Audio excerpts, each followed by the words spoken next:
మీరు secularism is always two way, it is not one way. హిందువుల మీద దాడి జరిగినప్పుడల్లా వచ్చి మాట్లాడటం తప్ప, అన్య మతాల మీద జరిగితే నేను కూర్చొని ఇంతమంది కౌలు రైతులకు ఇచ్చాను, ఎంతమంది ముస్లిం ఇస్లాం రైతాంగానికి ఇచ్చాను నేను. ఇదే ఎన్ని మద్రాసాలకి డబ్బులు ఇచ్చాను నేను, 25 లక్షలు 30 లక్షలు ఇచ్చాను, నేను ఇచ్చినవాడిని. నేను నాకు అన్యమతం ఇస్లాం మీద గౌరవం ఉన్నవాడిని, క్రిస్టియానిటీ మీద గౌరవం ఉన్నవాడిని, చిన్నప్పటి నుంచి కూర్చొని మిషనరీ స్కూల్లో చదువుకున్నవాడిని.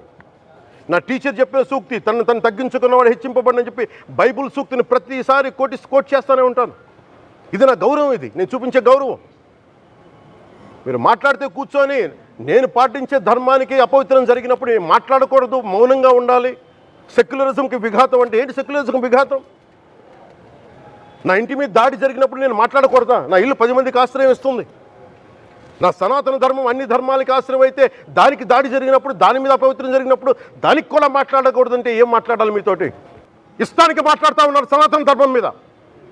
అయ్యప్ప స్వామి మీద మాట్లాడతారు, సరస్వతి దేవి మీద మాట్లాడతారు, అల్లా మీద మీరు మాట్లాడగలరా? మహమ్మద్ ప్రవక్త మీద మీరు మాట్లాడగలరా? జీసస్ మీద మీరు మాట్లాడగలరా? అందరూ కూర్చొని సనాతన ధర్మం మీద, వినాయకుడి మీద జోకులు వేస్తారు, దుర్గాదేవి మీద జోక్స్ వేస్తారు, సరస్వతి దేవి మీద జోక్స్ వేస్తారు. మా మనోభావాలు గాయపడవా? మాకు బాధ ఉండదా? అందుకే నేను ప్రతిపాదించింది ఏంటంటే ప్రతి దానికి రావలేకపోతున్నాం. సనాతన ధర్మ రక్షణ board is order of the day. ప్రతిసారి కూర్చోబెట్టి మేము డిఫెండ్ చేసుకోలేం. ఇది ప్రతి సగటు హిందువు తాలూకు ధర్మం. ఇదే ఇస్లాం మీద దాడి జరిగితే ఎంతమంది బయటకు వస్తారు, ఎంతమంది నిరసన తెలియజేస్తారు? రోడ్ల మీదకి రమ్మని చెప్పట్లా. కనీసం మీకు కోపం కూడా రాకపోతే మేము ఏం చేస్తాం? గుడికి వెళ్ళే ప్రతి హిందువు బాధ్యత కాదా ఇది? నా ఒక్కరి బాధ్యతైనా, మా బాధ్యతైనా, మీది కాదా? ధర్మాన్ని పరిరక్షించడానికి మీ బాధ్యత కాదా? చంద్రబాబు గారేమో శుద్ధి అని శాంతి హోమాలు చేస్తున్నారు. పవన్ కళ్యాణ్ గారేమో ప్రాయశ్చిత దీక్షలు చేస్తున్నారట. ఇక ఇప్పుడు జగన్మోహన్ రెడ్డి గారు కూడా ప్రక్షాళన పూజలు చేస్తున్నారట. ఒకరి మీద ఒకరు పోటీపడి మరి నీచమైన మత రాజకీయాలు కాకపోతే ఇది ఏమిటి అని అడుగుతున్నాం. ఇది హిందూ మతం అంతం చేయడానికి కుట్ర అని మాట్లాడుతున్నారు.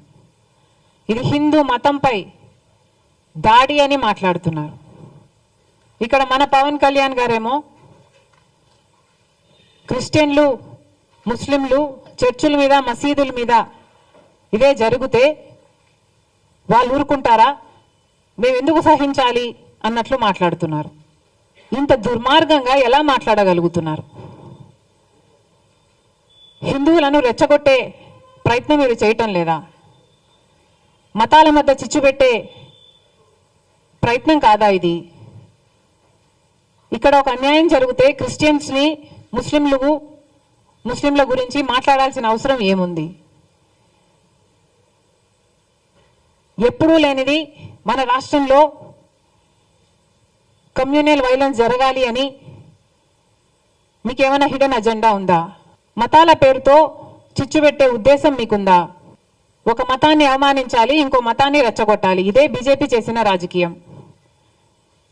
అదే బీజేపీ డైరెక్షన్లో పవన్ కళ్యాణ్ గారు, కూటమి సర్కారు కూడా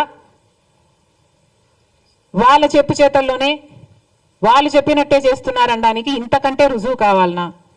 వీళ్ళు చేస్తున్న ఈ క్రియలకు, వీళ్ళు మాట్లాడుతున్న మాటలకు ఇవి ఎక్కడికి దారి తీస్తాయి అన్న స్పృహ లేకుండా, అన్న ఇంగితమన్నా లేకుండా రెస్పాన్సిబుల్ పొజిషన్స్లో ఉన్న వాళ్ళు మాట్లాడాల్సిన మాటలేనా ఇవి?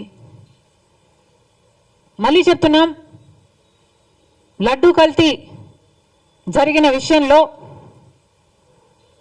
మతోన్మాద చర్యలు అవసరం లేదు, సవాళ్ళు ప్రతి సవాళ్ళు కూడా అవసరం లేదు.